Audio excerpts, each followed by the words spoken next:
आणि बाळ तुमची वाट पाहत आहे, लवकर या. केलं मारायचं म्हणजे काहीतरी मास्टर प्लॅन बनवायला पाहिजे. जे काही करायचंय ना ते लवकर करायला पाहिजे आपल्याला, वातावरण गरम असतानाच.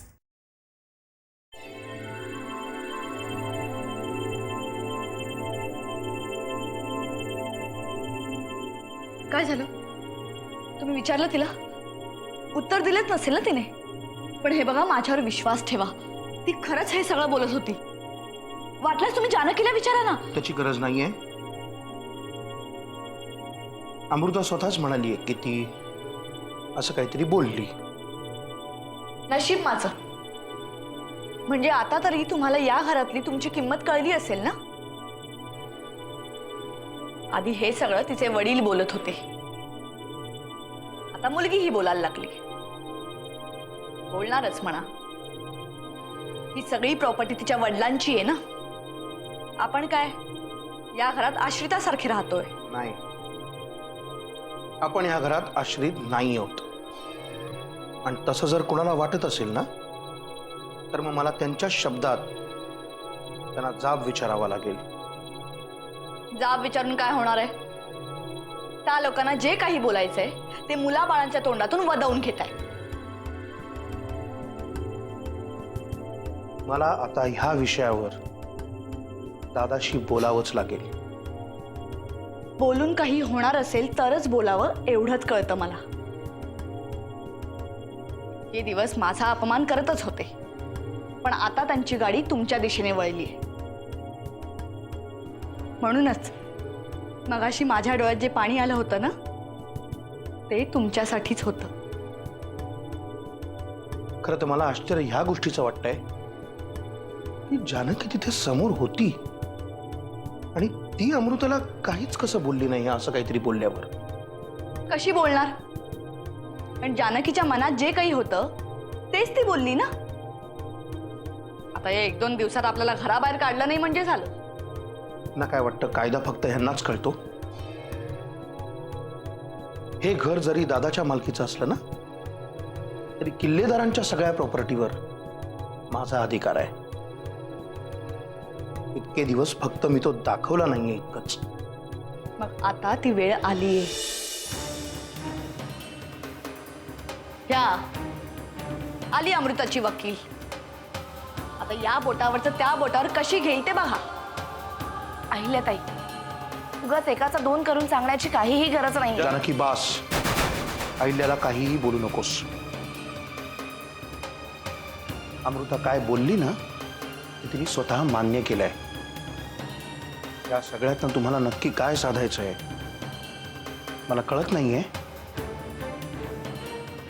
कदाचित शक्यता अशी आहे की तुझ्या किंवा दादाच्या मनातलंच अमृता बोलली असेल. वामन दादा, तुमचा काहीतरी गैरसमज होतोय आणि म्हणूनच मी तुमच्याशी बोलायला आले. अच्छा, असं असेल तर ठीक आहे, मी बाहेर जाते. नाही, कारण ही इथे रडारड करणार आणि त्यानंतर सगळे माझ्या विरोधात बोलणार. त्यापेक्षा जातेच मी. आईला तुला कुठेही जायचं काहीही कारण नाही आहे. जानकी, जे काही बोलायचं असेल तिच्या समोरच बोल. वामन दादा, तुमच्यातले आणि यांच्यातले सगळे गैरसमज मिटलेत ना, मग आता पुन्हा का आहे? मला विचारतेस? तेच जर तू अमृताला विचारलं असतंस ना तरी चाललं असतं. वामन दादा, ती लहान आहे. हो,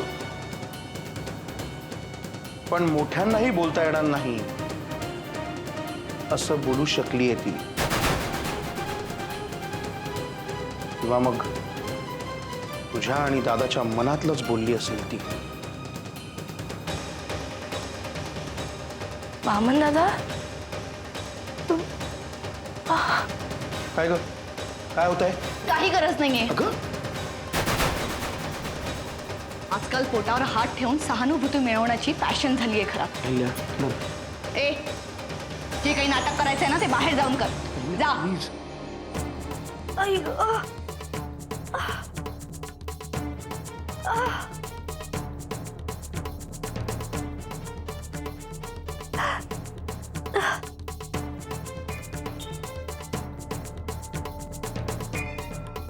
ग.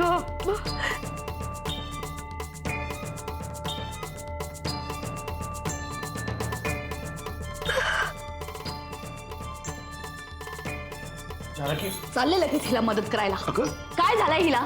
सगळी नाटक आहेत हिची. जगात दुसऱ्या गरोदर बायका नाही आहेत का? त्यांची पोट दुखत नाही? थांब जरा. हिचं बरं सारखं सारखं पोट दुखतं. जानकी तू बरी आहेस का? तुला काय होत आहे? तुला एकदा सांगितलेलं कळत नाही? ही सगळी नाटकं बाहेर जाऊन कर. आमच्या रूम मध्ये तमाशा नकोय. वामन, अरे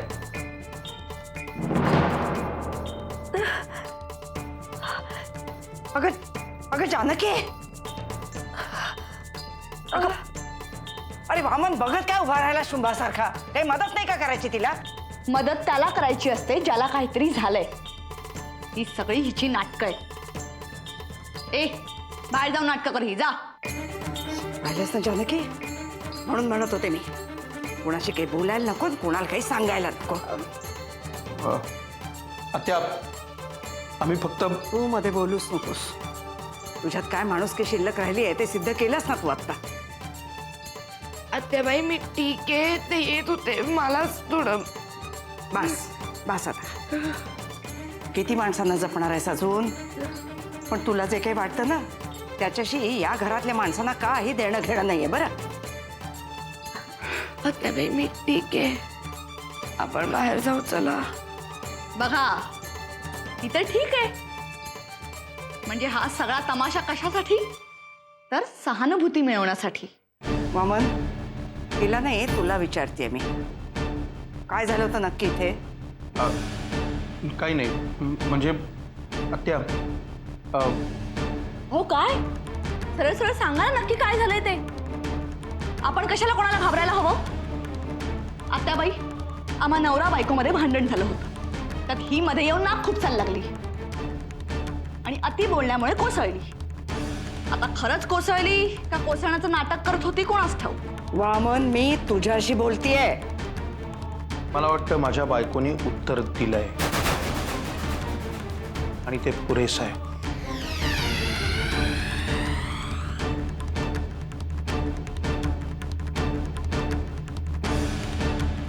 सावकाश सावकाश चल.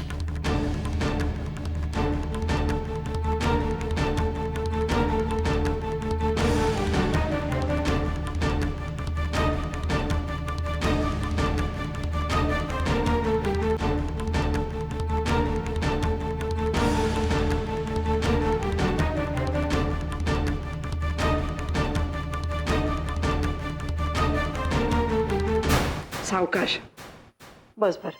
तू पड आधी, पड. आराम करायला पाहिजे आधी.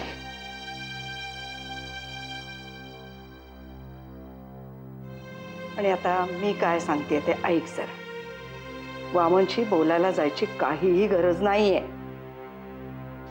नक्की काय झालंय मला माहिती नाहीये, पण त्याचं डोकं फिरलं एवढं नक्की. आत्याबाई खरं तर मीच त्यांना तिकडे भेटायला गेले होते, म्हणून झालंय सगळं. अगं पण इतके दिवस तर पान हलत नव्हतं तुझ्याशिवाय, आणि आता अचानक काय झालं एकदम? मी बोलते त्यांच्याशी. तेच सांगतेय, त्याच्याशी बोलायची काही गरज नाहीये. खरं तर या सगळ्याला ना वामनच जबाबदार आहे. रमावतीला तो जर भांडला नसता ना नरसिंहाशी, तर नरसिंहाने घरच सोडलं नसतं आणि मग हे पुढचे अनेक प्रसंग टळले असते. पण आत्याबाई, आज सकाळपर्यंत तर सगळं ठीक होतं ना. आज ते दोघं एकत्र चाचणीसाठी सुद्धा जाऊन आले. अगं मग तेच सांगतेय, जो अमृताला असा बोलू शकतो तो कुणाला काहीही बोलेल. म्हणून म्हणतेय त्याच्या नादीस लागायला नको. काय झालं?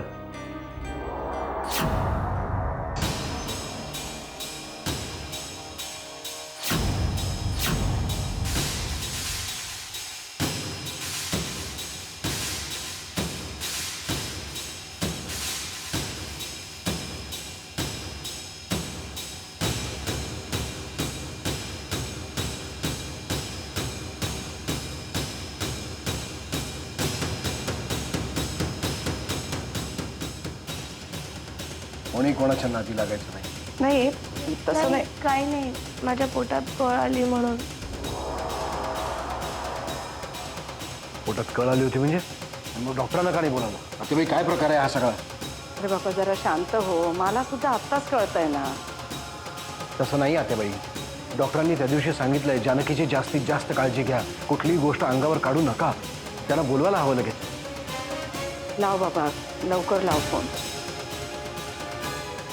अमृताचं प्रकरण झाल्यापासून मला सुद्धा या सगळ्याची भीतीच वाटायला लागली आहे बघ. हॅलो.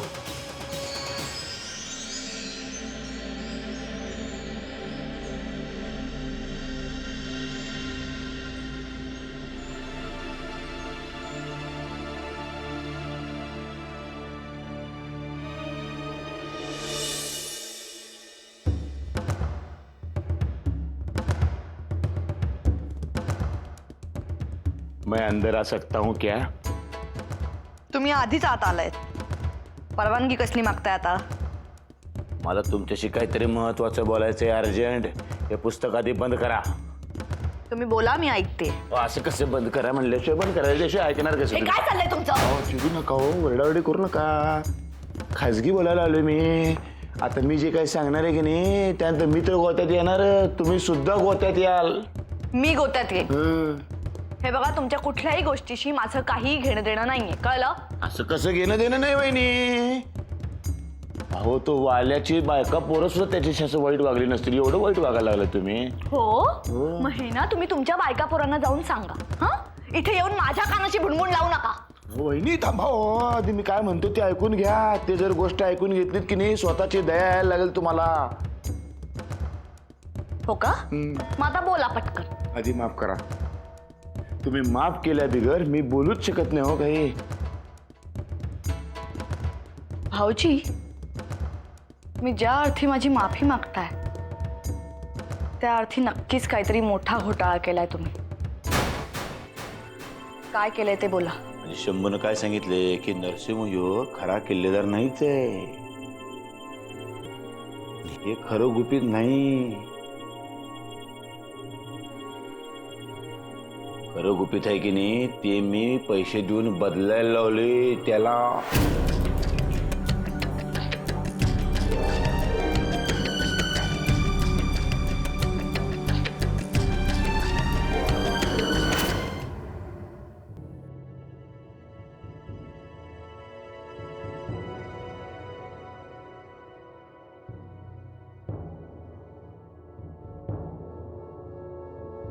विशेष काही नाही, पण शक्यतो काळजी घ्यायला हवी. ताणतणाव आणि धावपळ शक्यतो टाळा तुम्ही. झालं, आता हे हिला सांगून काय उपयोग आहे. मीच बघते काय करायचं ते. पण त्या म्हटल्या ना काळजी करू नका म्हणून. अरे एवढंच ऐकलं तुम्ही? याही पेक्षा बरंच काही सांगितलं मी मिसेस किल्लेदार, तेही लक्षात ठेवा. हां, येते मी. काळजी घ्या. 1 मिनिट किल्लेदार.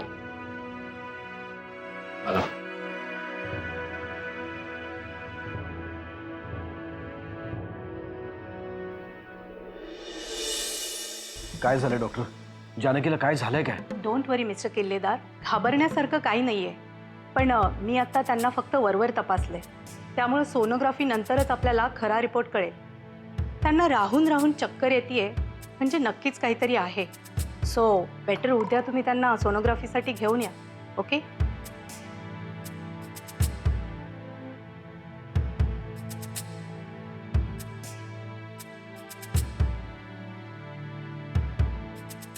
भाऊजी, अहो काय बोलताय तुम्ही? तुमचं डोकं ठिकाणावर आहे ना? म्हणून तर आधी माफी मागितली तुमची वहिनी मी. भाऊजी, तुम्ही मला सांगितलं होतं की त्या म्हाताराने तुम्हाला काहीतरी गुपित सांगितलं होतं. त्याचं काय झालं? गुपित सांगितलंच होतं पण ते वेगळं होतं. म्हणजे काय गुपित सांगितलं होतं माहिती का? ह्यो नरसिंह म्हणे 2 महिने आधी जन्माला आला होता. पोटातनं शब्द फुटना, रडना, शू करना. पाठीमागं जमलेल्या समध्या बायकाने त्याच्या पाठीमध्ये काय चाललंय तुमचं भाऊजी? नाही, दादा जन्माला आला त्यावेळेच्या मागच्या बायकाने त्याच्या पाठीत धपाटा, तुमच्या पाठीत धपाटा कसा मारेन मी तेवढं कळते मला. आणि मी हे पोरग रडच ना हो. नरसिंह कुठला सिंह शेळी हो. काय केलं रडना मुतना. काय झालं माहिती? ह्यो शंभू आहे की नाही त्याची बायको आली. तिने नरसिंहला असं घेतला आणि यो बिछाणावर आपटला. रडायला लागला नरशिव. हे गुपित होतं का? या गुपितात काही दम नाही म्हणून मी टर्न करून टाकलं, एकदम गुपित बदलून टाकलो. मला काय माहिती पुढे अशी टेस्ट बेस्ट असते ते. याचा अर्थ आता भाऊजी किल्लेदार आहेत हे सिद्ध होणार. सिद्ध होणार म्हणजे ते किल्ले तर आहेतच की. म्हणजे टेस्ट नंतर आपलं काही खरं नाही. आपलं नव्हे तुमचं काही खरं नाही हो. अहो भाऊजी तुम्ही असं काय बोलताय? तुमच्याच सांगण्यावर मी असं वागले होते ना त्यांच्याशी. मी कुठे सांगू तुम्हाला एवढं वाईट वागायला? जरा जास्तच वांगळ वागलात बरं का तुम्ही. पण बहिणी काय काळजी करू नका, माझ्याकडे एक फर्स्ट क्लास प्लॅन तयार आहे. तुमचे सगळे प्लॅन गेले खड्ड्यात. आता मला माझ्या पद्धतीने काम करू द्या. हो बहिणी असं कसं चिडून चालतंय काय? रागवून चिडून चालणार नाही. दोघांनी एकत्र येऊन विचार करायला पाहिजे काय करायचं ते. भाऊजी तुम्हाला कळतंय का? एकदा डॉक्टरांनी सह्या केलेले रिपोर्ट घरी आले तर काय गोंधळ होणार आहे? काय होणार मला सांगा. रिपोर्ट म्हणजे काय असते दुसरं? एका कागदावर सही असते. कागद बदलायला किती वेळ लागतोय? या देशामध्ये वाईट माणसं सुखानं जगत्यात, लक्षात ठेवा. फक्त वाईटपणावर श्रद्धा असली पाहिजे. देवा कुठल्या माणसाच्या नादी लागले मी? आता नादेला लागलायत की नाही, नाद असं मध्येच सोडू नका, कळलं की नाही? फक्त कागद कसा बदलायचा त्याचा विचार करा.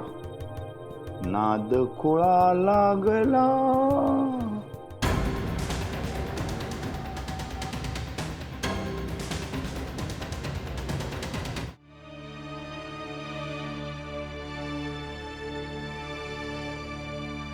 पण शक्यतो काळजी घ्यायला हवी. ताणतणाव आणि धावपळ शक्यतो टाळा तुम्ही. जानकी बाबा बाबा तुम्ही डॉक्टरांना फोन करा. जानकी मी डॉक्टरला घेऊन येतो. त्यांना शारीरिक त्रास तर आहेच आणि मानसिक तणाव देखील आहे, त्यामुळे त्यांना जपायला हवं. त्यांना राहून राहून चक्कर येते म्हणजे नक्कीच काहीतरी आहे. सो बेटर उद्या तुम्ही त्यांना सोनोग्राफीसाठी घेऊन या.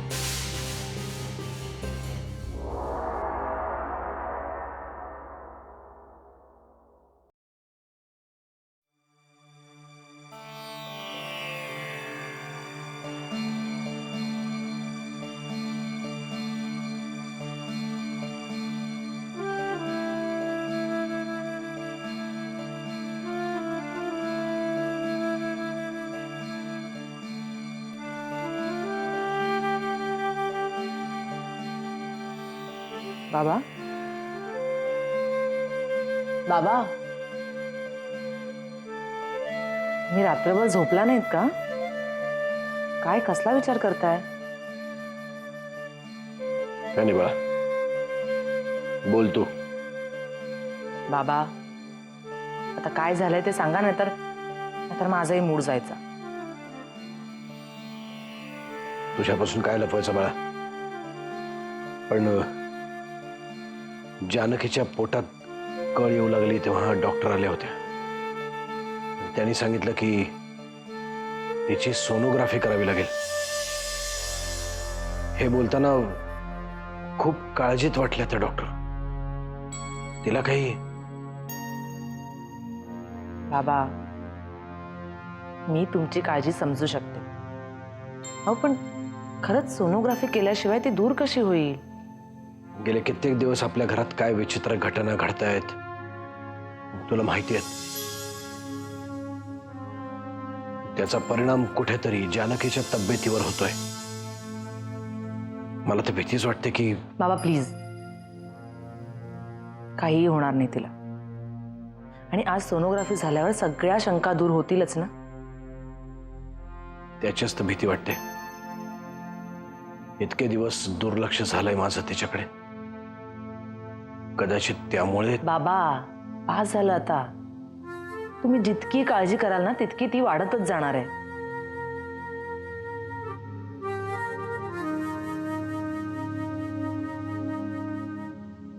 त्यापेक्षा आपण सगळे देवाकडे प्रार्थना करूया की पुढे सगळं व्यवस्थित होऊ दे.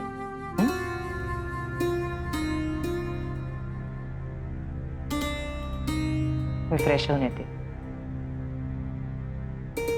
आणि तुम्हीही फ्रेश व्हा आता. आलेच.